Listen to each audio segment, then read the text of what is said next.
Hi everyone, and welcome back to my channel. So in today's tutorial, I'll be quickly sharing with you all how to draft this beautiful gown you see right here with the gathers you see at the lower part of this gown. So what actually attracted me to this gown is the curve you see right here on the waist, or should I call it the basque effect.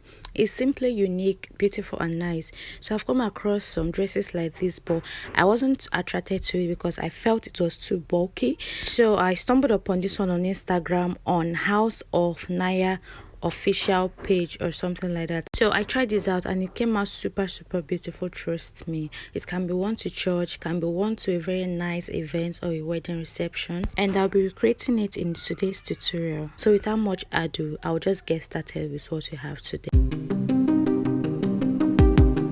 So right here are my sewing materials. I have my scissors, my tape, my marker and my pattern paper as well. I also have my ruler. Apologies I didn't bring it right here to the camera, so I'm going to set all of that aside. And right here is my fabric. Of course, I'm working with two different types of fabric. The two of them are crop, but one has this print on it, and it is 1.5 yards of this fabric I have right here.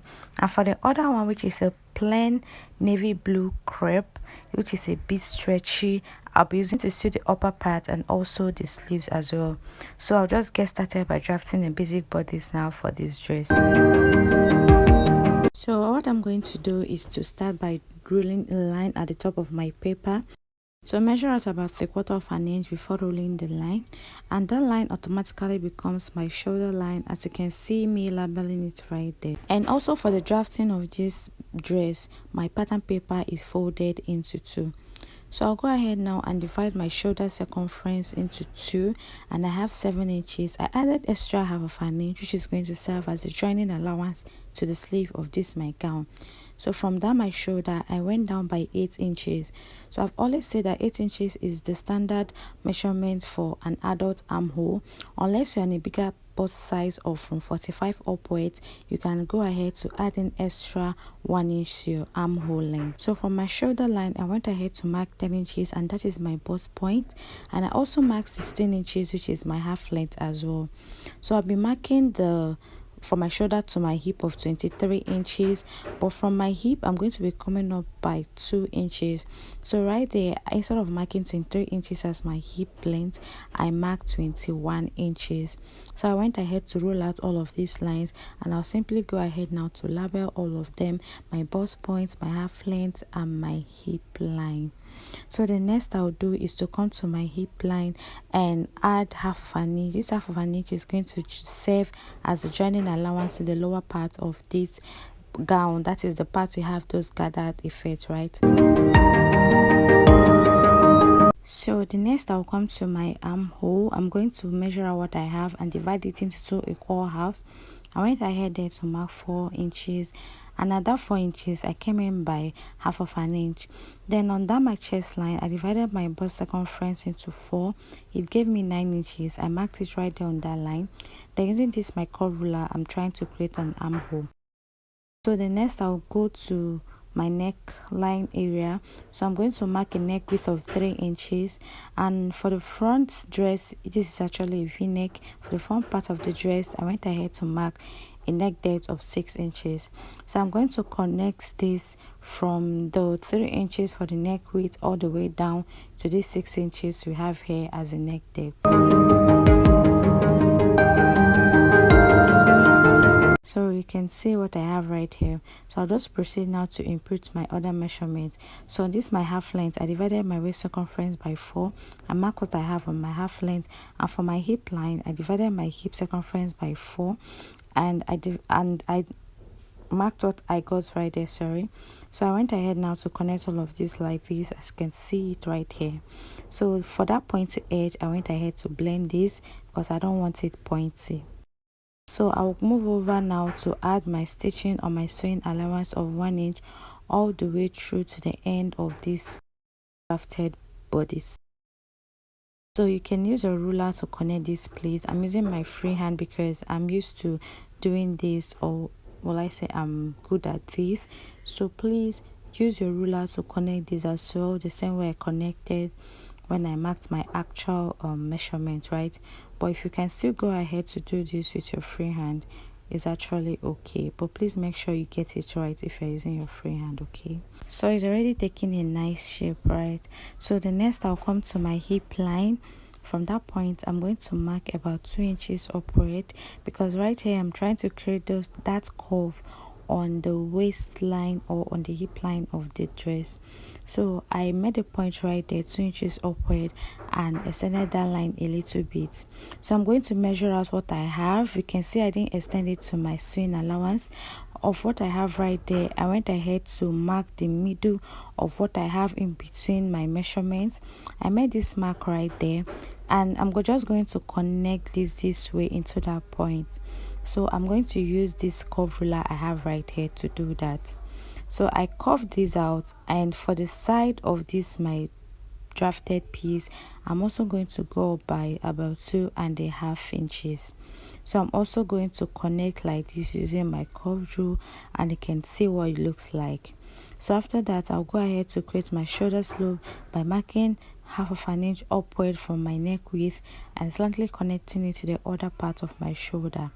So guys, this is what I have after drafting, and I'll just simply go ahead to cut this out. So I'm going to cut out every other part, the armhole and the shoulder, but I'm not going to touch the neck area yet, because I want to use this same piece to cut out for my back dress. So from that my shoulder line, I marked about 2 inches, which is going to serve as my neck depth for my back dress. So that is where I'm going to cut out the neckline for the back dress alone. So I'm not going to alter that of the front dress, right? So I'm going to get my fabric, and I'm going to place this my drafted pattern on it and cut out. So opening this out, you can see how beautiful this is looking, even on this back effect that was created on the waistline. So I'm going to place this now on my fabric to cut out first before I can complete the finishing for the front part. So from the folded edge of my fabric, I went ahead to mark 1/2 inch, and this 1/2 inch is going to be for my zipper allowance. So on exactly that 1/2 inch, I'll start by placing this my drafted basic bodice pattern on it.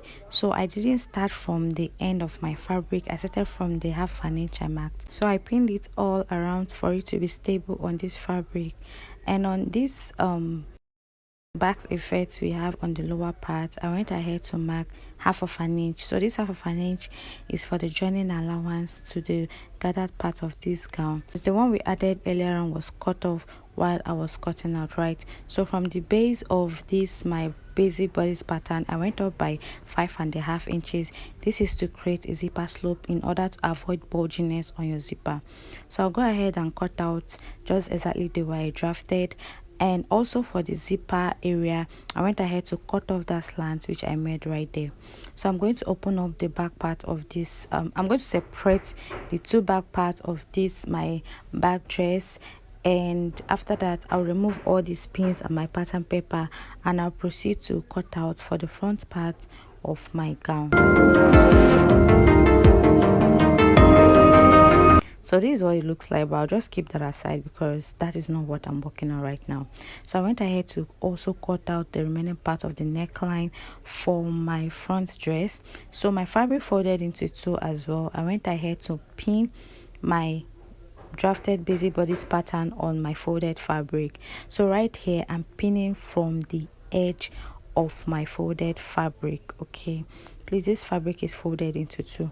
So right here I'm pinning from the folded edge. I didn't leave any space, but the only thing I'll alter right here is also by adding 1/2 inch at this back effect area, which is going to serve as the joining allowance, just like I said earlier on.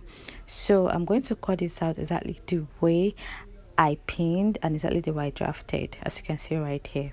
So for the neckline area, you're going to leave about 1/4 or 1/2 inch that will serve as the joining with the facing. So guys, I've done this, and this is a dartless gown. I don't add any darts. So I'm go ahead now to cut out a facing. So I'll do this by placing my already cut out piece on my fabric folded into two, and I'm going to trace out the neckline area. So if I trace out the neckline area, I'll simply go ahead and mark about 2 inches at that shoulder line and stop. So I'll remove this piece, and from the neckline, there, you're going to mark about 2 inches, just following the shape of how the neckline went. So you can see it, I did it right here. So that's how to cut out a facing. So after cutting this out, you can see that it still has the exact shape of this v-neck line for my front dress. So this is looking so nice.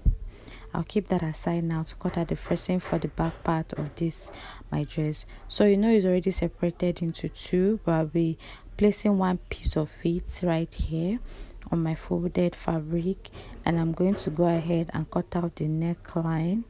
After cutting out the neckline, I'm going to mark about 2 inches from the neck depth, and I'm going to mark it all around this piece.